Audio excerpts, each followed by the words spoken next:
사랑의 주 예수, 평화의 주 예수, 자비를 베푸소서,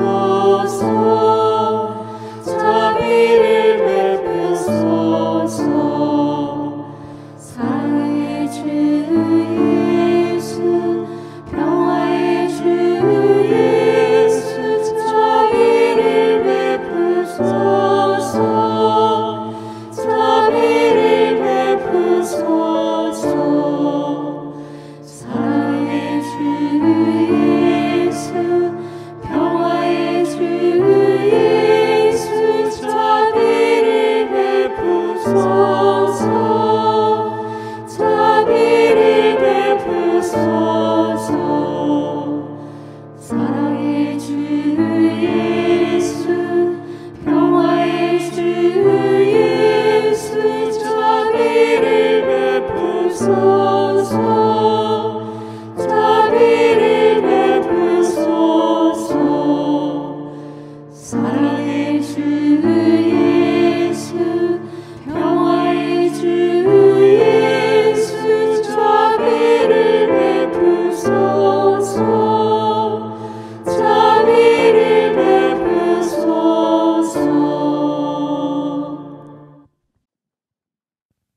3월 25일이 무슨 날인지 아십니까? 교회력으로 볼 때 주님 탄생 예고 축일이죠. 가브리엘 천사가 성모님께 와서 예수님의 탄생을 예고했던 그 순간부터 하느님의 구원이 시작되어졌죠. 그래서 성모님께서 그것을 받아들이셨을 때 이 몸은 주님의 종입니다. 말씀하신 대로 이루어지기를 바랍니다 라고 하셨을 때 온 천하가 침묵을 했다고 합니다. 그러면서 숨 죽여서 귀를 기울였대요. 그리고 성모님의 대답이 떨어졌을 때 온 세상이 환호했다고 합니다. 이제 하느님께서 세상에 오셨으니까. 그래서 3월 25일 외우기도 쉽죠. 왜냐하면 12월 25일 9달 전이기 때문입니다. 그래서 예수님의 탄생과 예수님의 탄생 예고 축일은 이어져 있잖아요. 3월 25일은 외우기가 쉬워요. 그런데 이날은 동시에 어떤 성인의 축일입니다. 성 디스마스라고 하는, 또는 성 디스마 하기도 해요. 여러 이름으로 불리우지만 디스마스, 성인 디스마스의 축일입니다. 성인 디스마스가 누구냐? 성인 디스마스하고 함께 거론되는 인물이 있는데 성은 아니에요. 이 사람은 성인이 아닙니다. 게스타스라는 사람이 있어요. 두 사람입니다. 힌트를 드릴게요. 두 사람인데 십자가하고 관련이 있고 두 사람은 상반된 말을 합니다. 누굴까요? 우리가 보통 뭐라고 하죠? 오른쪽, 왼쪽, 우도와 좌도라고 하죠. 루카복음에서 이 사건을 보고하고 있는데 사실 이름은 나오지 않습니다. 그런데 우리가 디스마스, 게스타스라고 알고 있는 것은 니고데오 복음서 때문인데, 니고데오 복음서는 사대복음이 아니고 정경이 아닙니다. 외경이라고 하죠. 사사기경에 쓰여진 복음, 여기를 보면 예수님께서 십자가 위에서 돌아가시는 부분, 그리고 오른쪽에 왼쪽에 달렸던 죄수들의 이름이 나옵니다. 그리고 아주 자세하게 그 이후에 예수님께서 어디로 가시는지 설명이 되어져 있는데, 외경은 우리가 믿는 건 아니죠. 그러나 우리 신앙에 도움이 된다고 해서 믿는 것을 권장합니다. 그냥 교리로 믿는 것이 아니라 이해하는 차원이죠. 예전에 우리 신자들이 어떻게 알고 있었는지 여러 전승들이 있습니다. 중요한 건 뭐냐면 전승과 외경들은 교회 가르침 안에 머물러야 한다는 거죠. 그것을 벗어나면 안 됩니다. 그래서 그것을 읽으면서도 신앙적 중심이 있다면 많은 것을 깨달을 수 있는데, 우리가 믿어야 될 것이 있죠. 그리고 내가 받아들여도 되는 것이 있습니다. 그래서 외경들은 신앙에 도움이 돼요. 하지만 정경을 모르면 도움이 되지 않습니다. 중요한 건 뭐다? 외경에 대한 뭔가 호기심으로 읽는 거 하기 전에 뭘 해야 되겠다? 정경을 먼저 읽어야 되는 거죠. 정경이 뭐죠? 복음서는 딱 4가지만 있죠. 뭡니까? 마테오, 마르코, 루카, 요한 복음서. 이거 읽으신 다음에 성경을 읽으셔야지. 안 그러면 뒤죽박죽 됩니다. 나중에 헷갈린다는 거죠.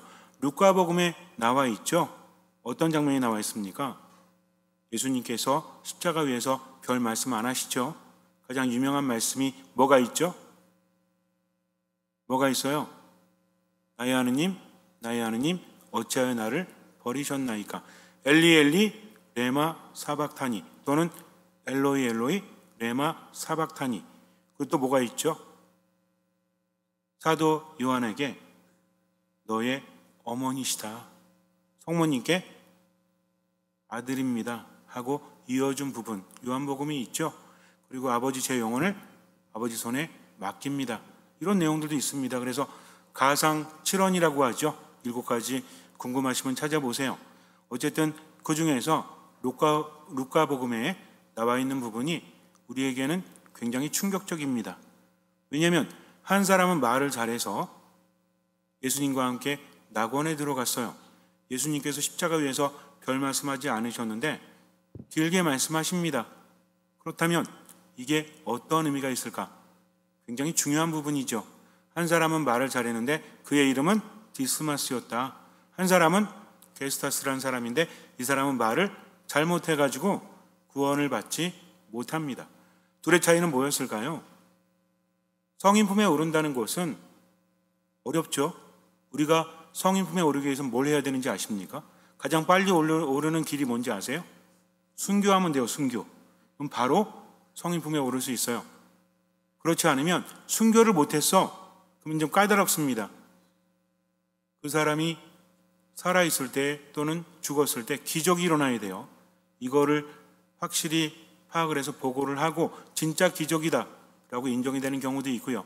또는 어떤 사람의 삶이 너무 훌륭해, 신앙인으로서 모두가 알고 있는 그런 분들이 있죠. 그런 분들은 성인 품에 오를 수 있습니다. 어쨌든 우리가 성인 되려면 가장 빠른 길은 뭐다? 순교하는 거죠. 그죠? 내가 여태까지 살아온 게 사람들이 야, 저 사람은 정말 신앙의 모범이 된다라고 모두가 인정할 수 있는 그런 일이 있으면 좋겠지만 별로 없으니까 순교하시면 됩니다.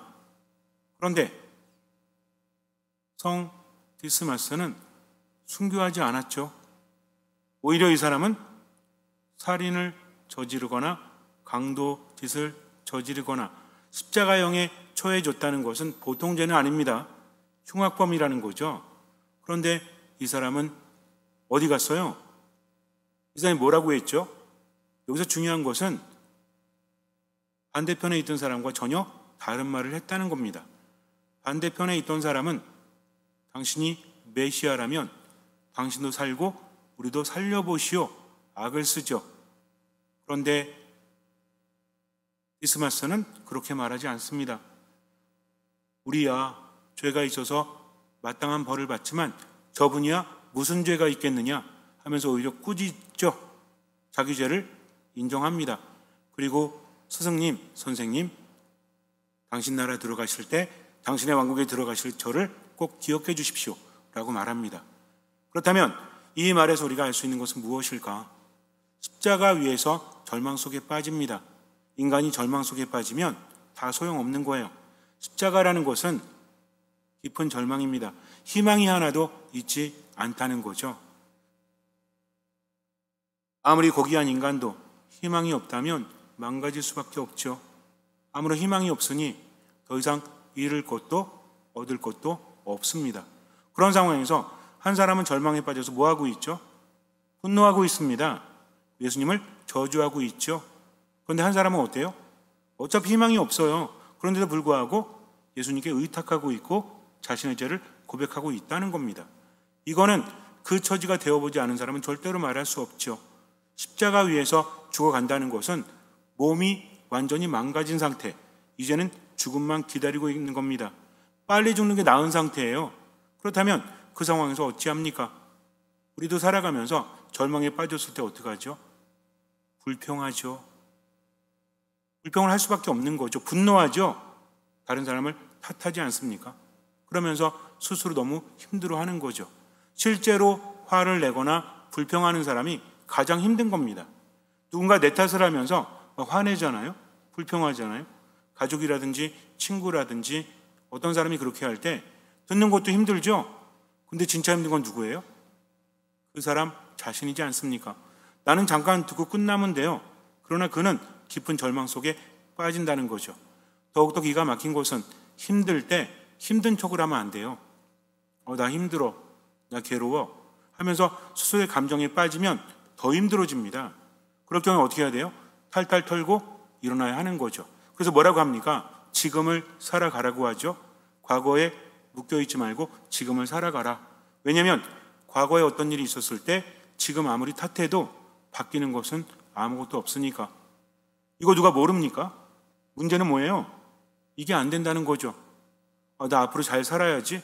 앞으로 착하게 살아야지. 앞으로 기쁘게 살아야지. 행복하게 살아야지. 마음 먹는데 그 순간이 되면 그게 안 됩니다. 그러니까 문제인 거죠. 예를 들어서 내가 어떤 사람 만나면 웃으면서 인사해야 되겠다. 어차피 저 사람하고 사이는 안 좋지만 그래도 내가 휘말릴 필요가 없잖아. 만나면 안녕하세요 찬미 예수님 하려고 했죠. 근데 얼굴 보자마자 어때요? 욱하잖아요. 안녕하세요는 개뿔. 차라리 그냥 가만히 있는 게 낫지 하면서 얼굴을 찡그리고 굳어지죠. 그럼 그 순간부터 그 본인은 불행한 겁니다. 뻔히 알면서도 이게 안 된다는 거죠. 십자가 위에서의 절망은 절대로 쉬운 게 아닙니다. 마음먹은 대로 되는 게 아니라는 거죠. 인생을 살다 보면 어느 정도 나이가 되거나 많은 일을 겪게 되면 어떤 생각이 들죠? 삶이라는 게 마음먹은 대로 된다, 안 된다? 사람마다 다르겠지만 삶에 지쳐서 힘들어서 기대감이 점점 작아지죠. 처음에는 기대감이 많잖아요. 가족들에게 기대하고 친구에게 기대하고 내 자신에게 기대하죠.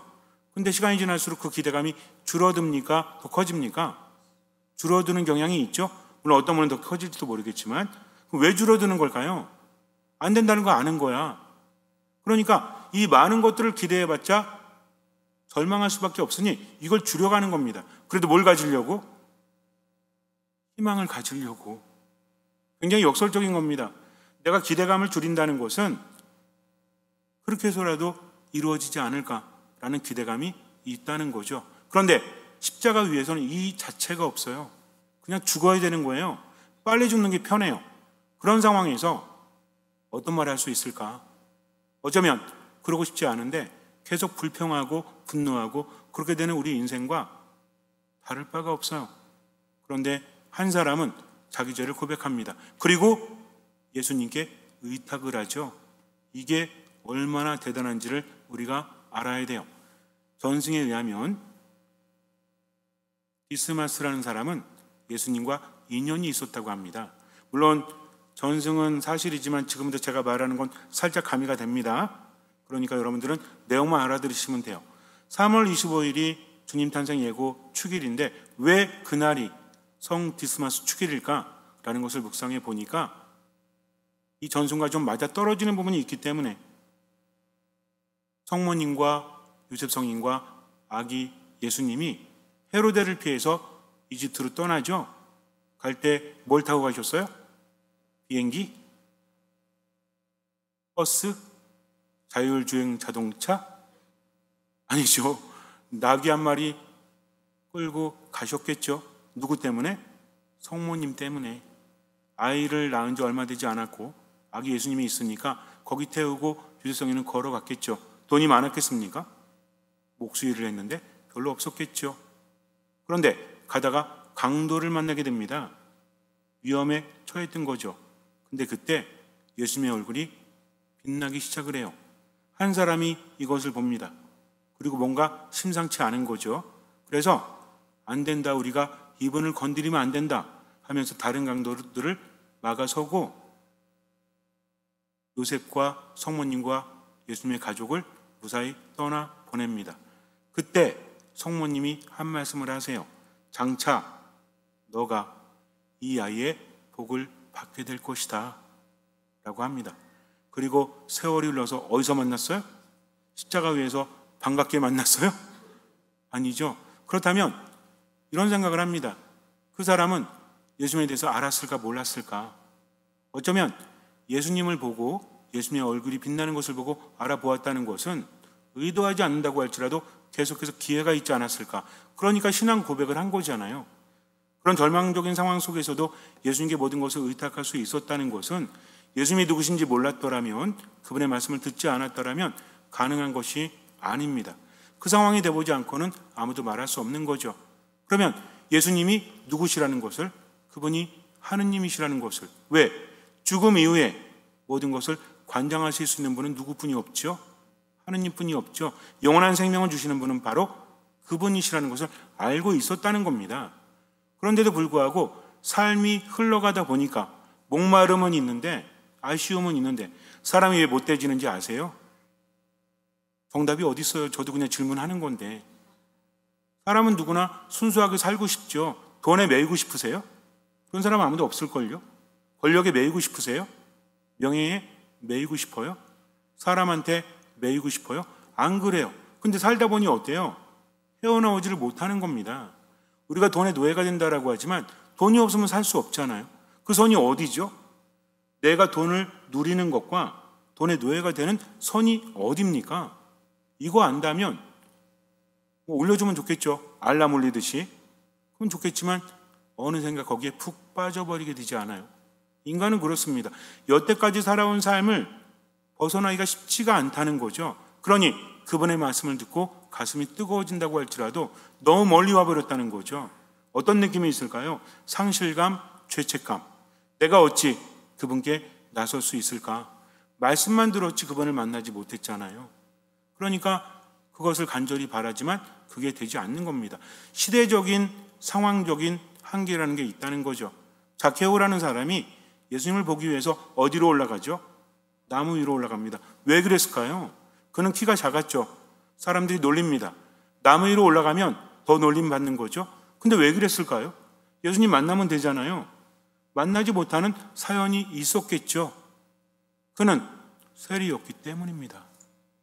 그는 욕심이 많았기 때문이죠. 어찌 감히 예수님께 나설 수 있을까라고 생각하지 않았을까요? 그러니 멀리서나마 보려고 나무 위로 올라갔을 때 예수님이 그를 알아봤죠. 그 순간이 기회요, 선택입니다. 이 역시 마찬가지예요.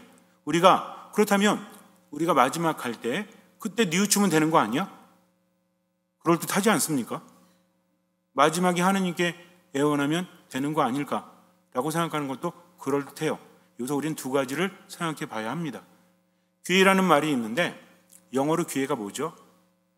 chance라는 게 있죠. 이거는 우연히 어떤 기회를 만나게 되는 그런 의미죠. 근데 opportunity가 있어요. 이거는 뭐냐면 조금 다릅니다. 어원을 보자면 라틴어에서 왔는데 옵이라는 단어와 포르투스 두 가지가 합쳐진 겁니다. 옵은 어디를 향해서, 포르투스는 항구예요. 항구. 아주 옛날에는 사람이 안 살았다는데 이런 노래도 있죠. 상관없는 이야기예요. 좀 분위기 전환을 위해서 한번 해봤습니다. 조선술이 발달하기 전에 힘든 것들이 여러 가지가 있습니다. 바다를 항해하는 것도 힘들지만 항구에 들어가는 것도 쉽지가 않아요. 왜? 바람의 영향이 크기 때문입니다. 요즘에는 엔진이 있고 또 여러 가지로 발전이 됐지만 아주 옛날에는 배가 발전되지 않았잖아요. 밑이 평평하냐, 밑이 뾰족하냐 여러 가지가 발달되기 전에. 그러니까 항해를 한 다음에 어떤 항구에 들어갈 때 지금 생각하시면 안 돼요. 아주 옛날을 생각해야 돼요. 그러면은 바람이 제대로 불 때를 타야 됩니다. 그래서 기회를 노리고 있는 거죠. 항구까지 들어가지 않고 바람이 불어온 그 짧은 순간을 기다렸다가 나아가는 겁니다. 이게 뭐예요? 이게 기회라는 거죠. 자, 그렇다면 십자가 위에서 예수님을 만났던 성 디스마스가 그냥 즉흥적으로 그랬던 걸까요? 아니겠죠. 전승을 보더라도 그는 열렬히 바랬다는 거죠. 그분을 찾고 싶었지만 그러지 못했다는 겁니다. 그래서 처음이자 마지막 기회가 왔다는 거죠. 우리가 주목해야 될 것은 배가 항구로 들어갈 때 자기 마음대로 가는 게 아니죠. 뭐에 의해서? 바람에 의해서 가야 합니다. 내가 원한다고 해서 기회가 오는 것이 아니라 누구를 만났을 때? 하느님을 만났을 때. 나중에 죽을 때 돼가지고 만나면 되지. 그분이 안 오시면 그게 되는 것이 아닙니다. 우리는 단순히 그는 운이 좋았던 사람 이게 아니라 하느님을 알아보았던 사람이죠. 그의 말 안에 모든 것이 담겨 있지 않습니까? 그 말을 해석해 보면 뭐예요? 예수님은 죽음조차도 마음대로 하실 수 있는 분, 죽은 다음에 새로운 생명을 주시는 분, 당신의 나라에 들어가시는 분 했죠. 그 다음 중요한 게 뭔지 아십니까? 그분이 응답하셨다는 거죠. 이 사람이 말했을 때 그러시던지 이렇게 하시지는 않았지만 네가 말해라. 그건 네 말이다. 빌라도가 했을 때도 그건 네 말이다라고 하잖아요. 그렇지 않습니까? 그러니까 예수님께 있어서 중요한 건 뭐냐면 어떻게 하느냐. 유다가 말했을 때 그것이 너의 말이다 라고 하셨다는 것은 무엇입니까? 그냥 별 의미가 없는 거죠. 빌라도도 그러잖아요. 빌라도가 유다가 말했지만 또 빌라도는 뭐라고 하죠? 나는 당신을 풀어줄 수도 있고 또 당신을 어떻게 할 수도 있다 라고 하지 않습니까? 그건 본인 생각이지 못 풀어줬잖아요. 그러니까 예수님은 그냥 그렇게 신중하게 생각하지 않습니다. 그러나 마음이 담긴 그의 말을 들었을 때 예수님은 뭐라고 하시죠? 내가 진실로 진실로 너에게 말한다. 누가 말한다? 내가 말한다.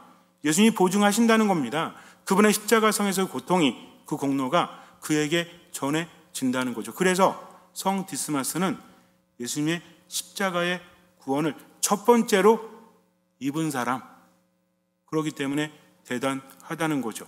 그냥 앉아서 거저 먹은 것이 아니라 그분과의 만남을 그런 상황에서도 절대로 놓치지 않고 꽉 잡았다는 거죠. 이것이 믿음이죠. 그래서 하느님을 알아보고 그분께 의탁하는 것이 바로 믿음이다. 우리도 마찬가지입니다.